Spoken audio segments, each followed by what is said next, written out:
SpaceX has reached an important milestone in testing Starship, the spacecraft it wants to use for crewed missions to the Moon and Mars. Following a test launch on October 13th, the Super Heavy booster that launches Starship returned to Earth and landed at its Mechazilla launch tower, succeeding in the first ever attempt at this maneuver. This success brings SpaceX a step closer to its ambition of making Starship a fully reusable spacefaring system. After detaching from Starship post-launch and burning most of its fuel, the 70-meter-tall Super Heavy used 13 of its 33 engines for a controlled descent, before shutting off all but 3 and maneuvering itself onto 2 metal arms on its launch tower in Boca Chica, Texas.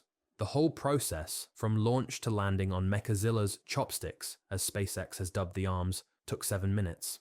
Starship is the largest and most powerful space carrier ever built, and its purpose is to take astronauts to the Moon and Mars. After a series of increasingly complex test flights, which began in 2019 with brief tests on a vehicle dubbed Starhopper that initially lifted just a few meters off the ground, SpaceX has moved on to more ambitious tests of the Starship capsule and Super Heavy rocket. The most recent test before that one was in June, when both the rocket and the spacecraft managed, despite some serious issues, to survive re-entry into Earth's atmosphere and practice ocean landings, with Super Heavy simulating its future return to the launch tower by maneuvering in a controlled descent to a specific spot over the Gulf of Mexico. Landing rockets after flight is a feat that SpaceX has already managed to accomplish many times with its smallest rocket, the Falcon 9, which is a staple of its current operations. Starship, however, is a much more powerful and complex system than Falcon 9. With its 33 engines, which are more powerful than those used on the Falcon, the Super Heavy booster offers about 10 times as much thrust at takeoff, and is a much larger piece of machinery,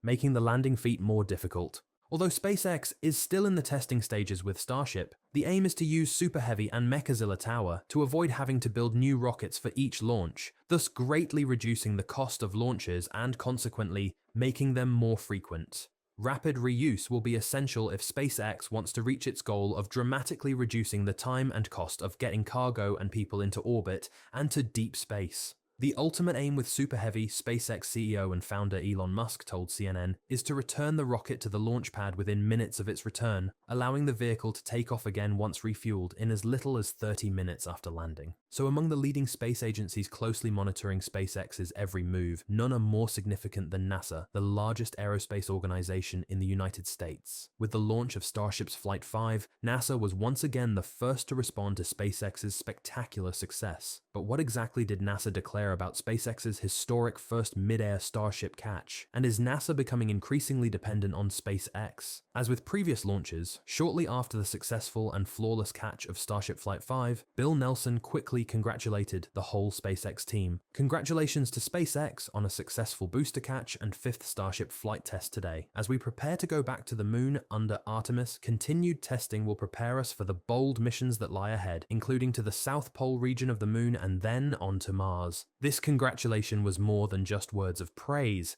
It served as an inspiration to the entire space community, highlighting SpaceX's victory and promising ambitious goals in space exploration. After that, Elon Musk replied to the NASA admin's wishes. "Thank you, sir. Looking forward to serving NASA and returning humanity to the Moon." We can see that the relationship between SpaceX and NASA is strong. If we can't pinpoint the exact reason why the FAA suddenly approved the launch license sooner than expected, the most plausible explanation is NASA's support and push. Clearly, NASA, a government agency, is heavily relying on SpaceX. They may say they want more options, but in reality only SpaceX is the most suitable company, and it's hard to find anyone else that can replace them. A prime example of this is the Commercial Crew Program. Boeing's Starliner was intended to be a second option that NASA had hoped would succeed, but not everyone can innovate and progress as quickly as SpaceX. Boeing's management, organizational structure, staff capabilities, and culture have been the subject of internal controversy within the company. As a result, even Starliner's first crewed flight had to rely on SpaceX's Dragon to rescue astronauts that were stranded at the ISS. Another area where NASA's reliance on SpaceX is evident is with the Starship lunar lander for the Artemis mission. That's a project of national significance for the US. NASA is investing $4 billion in this program, intending to use Starship to return astronauts to the Moon's surface as part of Artemis's mission.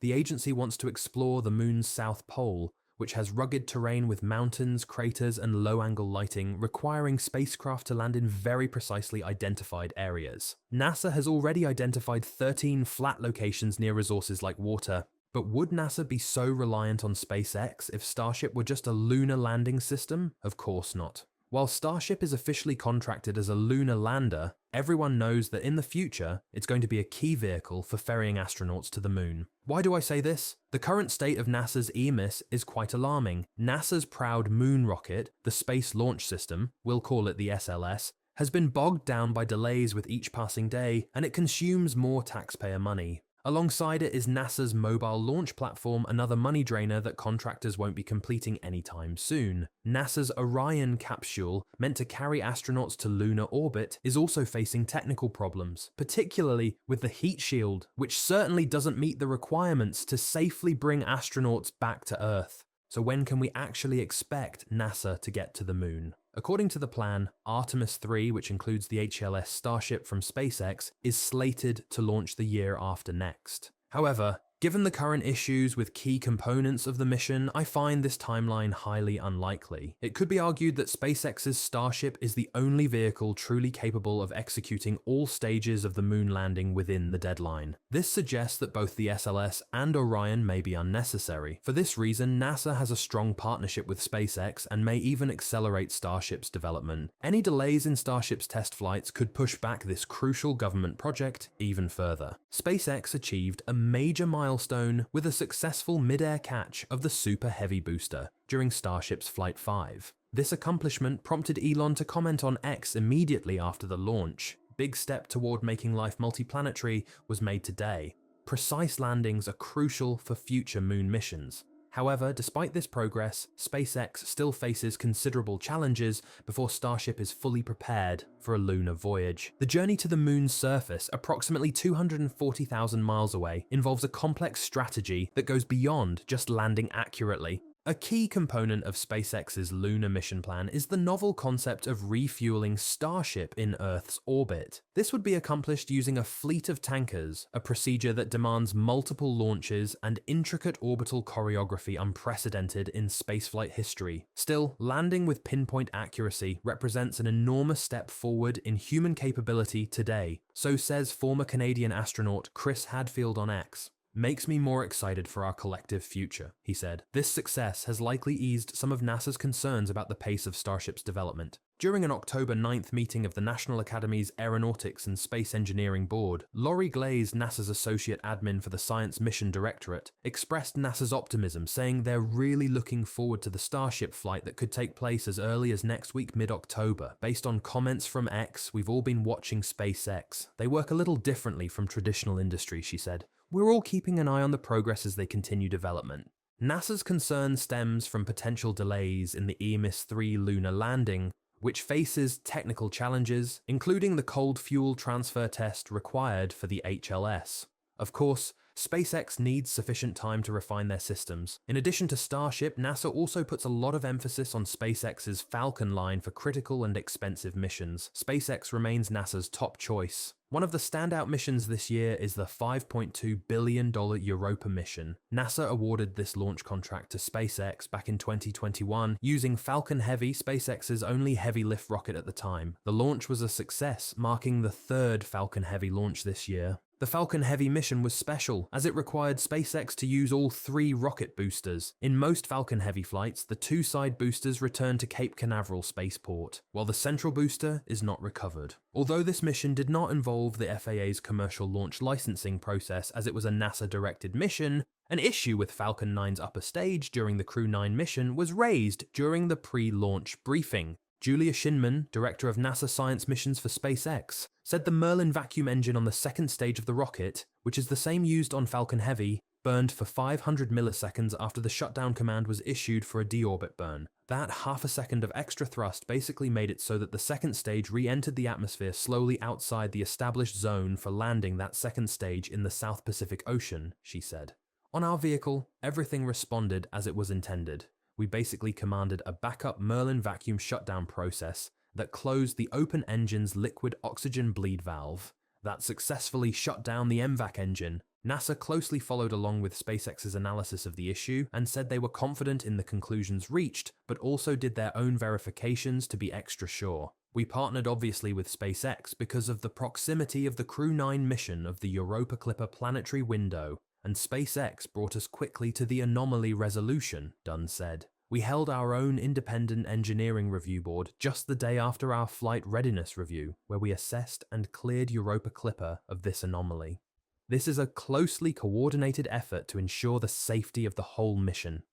To reaffirm its near-perfect reliability, SpaceX carried out a Starlink launch using Falcon 9 the very next day. The successful launch marks SpaceX's 100th launch this year, including 3 near-orbital launches of Starship's rocket from South Texas. The launch happened at 2:10 a.m. Eastern Time from Space Launch Complex 40 at the Cape Canaveral Space Force Station. The Falcon 9 first stage supporting this mission launched for the 11th time. It previously flew 2 private astronaut missions to the ISS, 2 cargo Dragon missions to the ISS, and the Euclid Space Telescope for the European Space Agency. A little more than 8 minutes after liftoff, B-1080 touched down on the SpaceX drone ship, a shortfall of Gravitas. This marked the 81st booster landing for the ASOG and the 353rd booster landing to date. On board the mission were 23 Starlink V2 mini-satellites. This was the first launch of Starlink satellites since the upper stage anomaly happened during the Crew 9 mission on September 28th. The last batch of Starlink satellites launched during the Starlink 98 mission on September 25th. And that's it for today's episode. Thanks so much for checking it out and hope to see you back here next time. Bye!